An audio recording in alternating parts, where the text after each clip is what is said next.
अर्थव्यवस्था के विस्तार में हमारे बैंकिंग सेक्टर की बहुत बड़ी भूमिका होती है। आज भारत उन देशों में से एक है जहां का बैंकिंग सेक्टर सबसे मजबूत माना जाता है। लेकिन 9 वर्ष पहले ऐसी स्थिति नहीं थी। जब सत्ता का स्वार्थ राष्ट्रहित पर हावी होता है, तब कैसी बर्बादी होती है, कैसा विनाश होता है। देश में कई उदाहरण हैं। ये हमारे बैंकिंग सेक्टर ने तो पिछली सरकार के दौरान ये बर्बादी को देखा है, झेला है, अनुभव किया है। आप लोग आजकल तो डिजिटल युग है, मोबाइल फोन से बैंकिंग का सेवाएं लेते हैं, फोन बैंकिंग करते हैं। लेकिन आज से 9 साल पहले जो सरकार थी ना, उस समय ये फोन बैंकिंग का कल्पना ही अलग थी, रिवाज ही अलग था, तरीके अलग थे, इरादे अलग थे।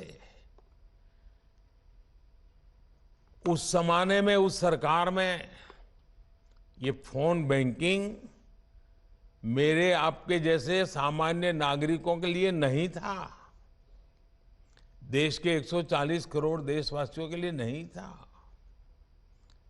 उस समय एक खास परिवार के करीबी कुछ ताकतवर नेता बैंकों को फोन करके अपने चहेतों को हजारों करोड़ रुपए का लोन दिलवाया करते थे। ये लोन कभी चुकाया नहीं जाता था और कागजी कार्रवाई होती थी। एक लोन को चुकाने के लिए फिर बैंक से फोन करके दूसरा लोन चुकाने के लिए फिर तीसरा लोन दिलवाना। ये फोन बैंकिंग घोटाला पहले की सरकार के, पिछली सरकार के सबसे बड़े घोटालों में एक था। पहले की सरकार के इस घोटाले की वजह से देश की बैंकिंग व्यवस्था की कमर टूट गई थी। 2014 में आप सबने हमें सरकार में आकर के देश की सेवा करने का मौका दिया। 2014 में सरकार में आने के बाद हमने इस स्थिति से बैंकिंग सेक्टर और देश को मुसीबतों से निकालना एक के बाद एक कदम उठा करके काम शुरू किया। हमने सरकारी बैंकों के मैनेजमेंट को सशक्त किया, प्रोफेशनलिज्म पर बल दिया। हमने देश में छोटे छोटे बैंकों को जोड़कर बड़े बैंकों का निर्माण किया। हमने सुनिश्चित किया कि बैंक में सामान्य नागरिक की 5 लाख रुपए तक की राशि कभी ना डूबे, क्योंकि बैंकों के प्रति सामान्य नागरिक का विश्वास पक्का करना बहुत जरूरी हो गया था। क्योंकि कई कोऑपरेटिव बैंक डूबने लगी थी, सामान्य मानवी की मेहनत का पैसा डूब रहा था। और इसलिए हमने 1 लाख से उसको सीमा 5 लाख कर दी, ताकि 99% नागरिकों को उनकी मेहनत की कमाई का पैसा वापस मिल सके। सरकार ने एक और महत्वपूर्ण कदम उठाया, बैंक्रप्सी कोड जैसे कानून बनाए, ताकि अगर कोई कंपनी किसी न किसी कारण से बंद होती है तो बैंकों को कम से कम नुकसान हो, इसके साथ ही हमने गलत काम करने वालों पर शिकंजा भी कसा, बैंकों को लूटने वालों की संपत्ति जब्त कर ली। आज परिणाम आपके सामने है।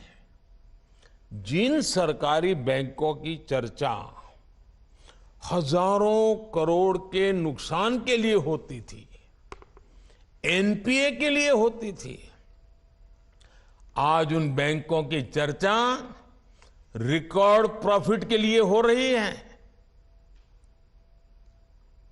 साथियों, भारत का मजबूत बैंकिंग सिस्टम और बैंक के प्रत्येक कर्मचारी, उनका काम पिछले 9 साल में सरकार के विजन के अनुकूल जो उन्होंने काम किया है, वो हम सभी के लिए गर्व का विषय है। बैंक में काम करने वाले सभी मेरे कर्मचारी भाई बहनों ने इतनी मेहनत की, संकट में से बैंकों को बाहर लाए, देश के अर्थतंत्र विकास में अग्रसर होकर के भूमिका निभाई। और इन बैंक कर्मचारियों ने, बैंक के लोगों ने कभी भी मुझे और मेरे विजन को न नकारा न निराश किया। मुझे याद है जब जनधन योजना शुरू हुई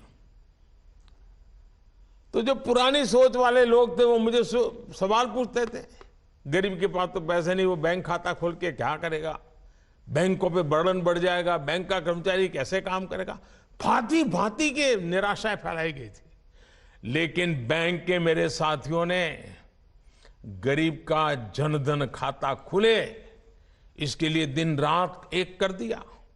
झुग्गी झोंपड़ी में जाते थे बैंक के कर्मचारी, लोगों के बैंक के खाते खुलवाते थे।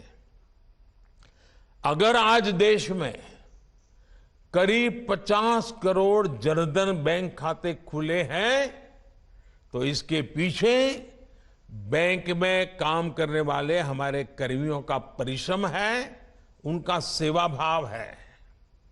ये बैंक कर्मियों की मेहनत है जिसकी वजह से सरकार कोरोना काल में करोड़ों महिलाओं के बैंक खातों में सीधे पैसे ट्रांसफर कर पाई।